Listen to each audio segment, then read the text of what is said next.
जय शिवराय, जय शिवराय. बोला ना. तुम्ही बीड लातूरला पाऊस सांगताय आणि हं. त्या भागात दुष्काळी परिस्थिती आहे सर. म्हणजे पिकं म्हणजे एकदम कोमजून चाललेली आहे. म्हणजे तिथे पाण्याची खूप गरज आहे सर शेतकऱ्यांना. हो, हो. आणि आता तिथे चालू आहे बरोबर, पण तिथे चांगला पाऊस कधी पडेल सर? आणि नाही, तसेच आपल्या संपूर्ण महाराष्ट्रातील शेतकऱ्यांना देखील अंदाज द्या सर. आज कोणत्या जिल्ह्यांना अतिवृष्टी होणार, काय होणार, सगळ्या बाबतीत अंदाज द्या सर.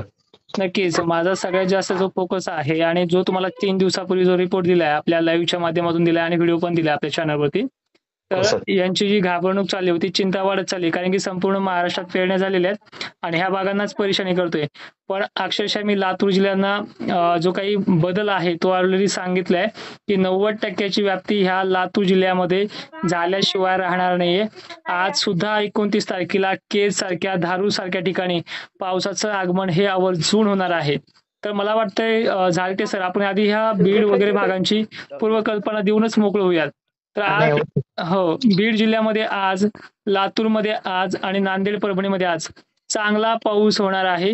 भलेही सर्व भाग तो आजच्या दिवसामध्ये घ्यायचा नाहीये, पण तुम्हाला गॅरंटेड सांगतोय की तुमच्या परिसरामध्ये 2 जुलैपर्यंत एकही भाग राहणार नाहीये. कारण की तुम्हाला 1 आणि जुलै आणि 2 जुलै ही 100% व्याप्तीची, जवळपास 90% व्याप्तीची दिली आहे. तुमच्या दुबार पेरणीचं संकट जे आहे ते 100% टळणारच आहे. आणि विशेष म्हणजे आता सुरुवात केली तुमच्या परिसरामध्ये सांगण्याची, तर आजूबाजूचे जिल्हे पण घेऊयात, की झालटे सर धाराशिव सुद्धा, धाराशिव, सांगली, काय अहिल्यादेवी नगर परिसर, बीड जिल्हा, परभणीचे हे जे काही सोडलेले आणि किंवा कमी घेतलेले जे भाग होते, यांची व्याप्ती ह्या 2 जुलैपर्यंत पूर्ण होणार आहे. आणि आज 29ला यांच्या परिसरामध्ये पावसाला चांगल्यापैकी सुरुवात होते आहे. पण 29 जूनचा जो पाऊस आहे तो सर्वदूर नाही नाहीये. त्या पण गावाला 1 गेलोच जुलैचा नाही. आणि 2 जुलैचा पाऊस हा इकडून सर्वदूर आहे. म्हणजे हा झालटे जायचं सर होतं यांच्या आम्हाला, भागातली जी मुक्काम करायचा प्रतीक्षा होता. आहे, अहिल्यादेवी नगर परिसरातली, नाशिक क्षेत्रातली, विचार होता सातारा सांगली याला क्षेत्रातली, चहा पिऊन पुणे कोल्हापूर बोलायचं. क्षेत्रातली आणि काय त्याचबरोबर हे जे काही मराठवाड्यातल्या 4 जिल्ह्यांवरती आपण फोकस करतोय, तो म्हणजे धाराशिव, सोलापूरसह लातूर, नांदेड हे जे काही पट्टे आहेत. त्यामुळे यांना एक विनंती आहे, तुमचा अंदाज आता इथेच थांबतोय, कारण की तुमच्या भागामध्ये आवर्जून हा पाऊस होणार आहे. आज 29 जून पासून ते 30 तारखेपर्यंत 100% तुम्हाला खात्रीशीर माहिती देतोय की पाऊस हा होणार आहे. प्रकार बी याच्यामध्ये आज काही काही ठिकाणी चांदणबरी पडेल आणि ह्या 2-3 दिवसामध्ये रिमझिम पावसावरती चांगला भीज पाणी हा पाऊस तुम्हाला होईल. काही ठिकाणी नाल्याला पाणी गेल्यासारखी कंडिशन मोजक्या भागांना पाहायला मिळेल. पण सर्व दूर पिकं वाचतील असा दिलासा तुम्हाला तोडकर हवामान अंदाज परिषदेअंतर्गत देण्याचा प्रयत्न करतोय.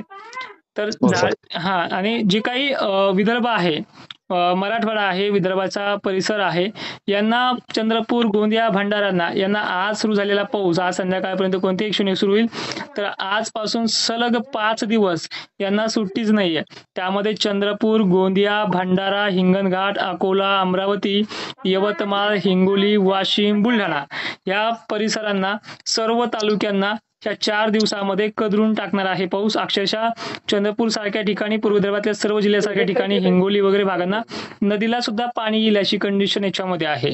तर झालटे सर, पुन्हा एकदा सांगतोय की छत्रपती संभाजीनगरचे सर्व तालुके, नाशिक जिल्ह्याचे सर्व तालुके, धुळे, नंदुरबार, शहादा परिसर सर्व तालुके, जळगावसह, जालन्यासह ही कंडिशन ऍक्टिव्हिटी संपूर्ण महाराष्ट्रात बरसते. त्यामुळे आज 29 जूनला जो पाऊस सुरू होतोय तो जवळपास 3 जुलैपर्यंत कंटिन्युटी सारखा आहे. आणि आजची जी तारीख आहे 29 आणि 30 तारीख ही फक्त पश्चिम महाराष्ट्र, मराठवाड्याला ही भाग घेण्याच्या बाबतीत कमी प्रमाणात दिसते आहे, पण तरी 70%ची बाबती आहे. पण 2 जुलैपर्यंत महाराष्ट्रातल्या सर्व शेतकऱ्यांना काय खुशालीचं वातावरण हे पाहायला मिळते. आणि हा विठुरायांचा एक चमत्कार देखील म्हणू शकतो, कारण की एवढा प्रचंड प्रमाणामध्ये आपल्याला रिपोर्टनुसार 2 दिवसा अगोदरच हा बदल पाहायला मिळालाय. हो सर, नक्कीच. आणि तुम्ही शेतकऱ्यांना मोठा दिलासा दिलेला आहे. कालच तुम्ही सांगितलं होतं की लातूर, बीड, अहिल्यादेवी नगर, परभणी, त्या गावाला हिंगोली या गेलोच नाही. शेतकऱ्यांना पावसाची प्रतीक्षा होती. इकडून आणि आपल्याला ते सतत कमेंट हा करत जायचं होते की होतं आम्हाला, पाऊस कधी पडणार. मुक्काम करायचा तर होता. नक्कीच त्यांचे आज उत्तर मिळालेले आहे आणि त्यांना मोठा दिलासा विचार देखील होता मिळणार आहे सर. याला चहा पिऊन नक्कीच. आणि बोलायचं. आता काय होईल, बऱ्याचशा शेतकऱ्यांच्या मनात असं येईल की वारे आहेत, पाऊस येईल कसा, वाऱ्यामुळे ही कंडिशन होईल कशी, वाऱ्याचा जो तर अति जोराने वाहतोय ह्या दिलेल्याच तारखेला. पण मित्रांनो, बंगालच्या उपसागरामध्ये जे काही लो प्रेशर बनलेलं आहे तिथे हाय प्रेशर क्रिएटिव्हिटी निर्माण होणार आहे.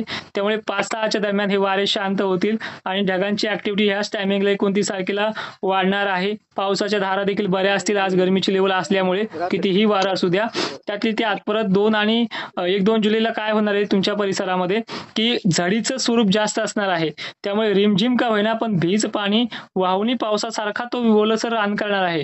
त्यामुळे दुबार पेरणीच्या संकटांना दिलासा देणारं कंडिशन ही लातूर, बीड सह दुष्काळी पट्ट्यासह जे काही जिल्हे आहेत महाराष्ट्रातले दुष्काळी पट्ट्यामध्ये येणारे यांना घेत हा पाऊस विदर्भाला परेशान करणार आहे. अति पावसाची नोंद ही विदर्भातल्या सर्व जिल्ह्यांना होईल आणि छत्रपती संभाजीनगर, पैठण, गंगापूर जे काही भाग असतील वरचे नाशिक, मालेगाव वगैरे यांना सुद्धा हा कव्हरिंग करणार आहे. पण तुम्हाला खात्री काय देतोय की 29 तारखेपासून ते 2 जुलैपर्यंत आपण आता फक्त धीर धरायचा आहे. या काळामध्ये 29 तारखेला सुरू होणार म्हणजे आजच्या डेटला सुरू होणारा पाऊस हा कंटिन्युटी सह बरसणार आहे. त्यामुळे काळजी करू नका. त्यामुळे आज लातूरमध्ये जे काही पडसाद उमटतील, बीडमध्ये जे काही पावसाचे पडसाद उमटतील यावरती तुम्हाला समजूनही जाईल की खरंच हा वातावरणाचा प्रभाव खूप चांगला झालेला आहे. आणि मान्य आहे बऱ्याचशा माध्यमाकडनं अजूनही पाऊस कमी सांगितला जातोय किंवा तुम्हाला 25-26च्या दरम्यान तो पाऊस पडलेला नाहीये पाहिजे अशा प्रमाणामध्ये. पण यावेळी मात्र तुम्हाला तो अचूक बाण लागणार आहे, तो अचूक पाऊस तुम्हाला होणारच आहे. म्हणजे यावेळेस शब्द देखील सामान्य घेतल्याशिवाय तो राहणार नाही. नक्कीच नक्कीच. हा सर, नक्कीच. आणि शेतकऱ्यांना तुमच्या जे म्हणजे संपर्कात राहण्यासाठी नक्की तुमच्या सोशल मीडियाबाबत माहिती द्या, म्हणजे युट्यूब हो नक्कीच नक्कीच. काय होतंय की आता कॉपी पेस्टचा जमाना आहे आणि आपला जिल्हा, आपल्या जिल्ह्याच्या कमेंट मला आवर्जून सांगत चला, आपला भूभाग कसा आहे देखील सांगत चला, किती टक्के भाग सोडले आहे ते सांगत चला. पण यासाठी माझ्या प्रोफेशनली चॅनलवरती जसे की तोडकर हवामान अंदाज युट्यूब चॅनल आहे, इंस्टाग्रामवरती देखील मी रील्स बनवून टाकत असतो स्पेशली जिल्ह्याच्या, तोडकर हवामान अंदाज तिथे सुद्धा आहे. आणि फेसबुकला 20,000 फॉलोअर्सचा पेज आहे, तिथे सुद्धा तुम्ही जाऊन तिथे कमेंट करत चला व्हिडिओच्या खाली, सुद्धा कमेंट करत चला. कारण की ज्या गोष्टीची आपल्याला गरज आहे ती गोष्टीची कमेंट तिथे केली तर मला तिथे उत्तरही देता येईल किंवा लाईव्हच्या माध्यमातून त्याचा उल्लेखही करता येईल. जय शिवराय झालटे सर, धन्यवाद. हो सर, धन्यवाद.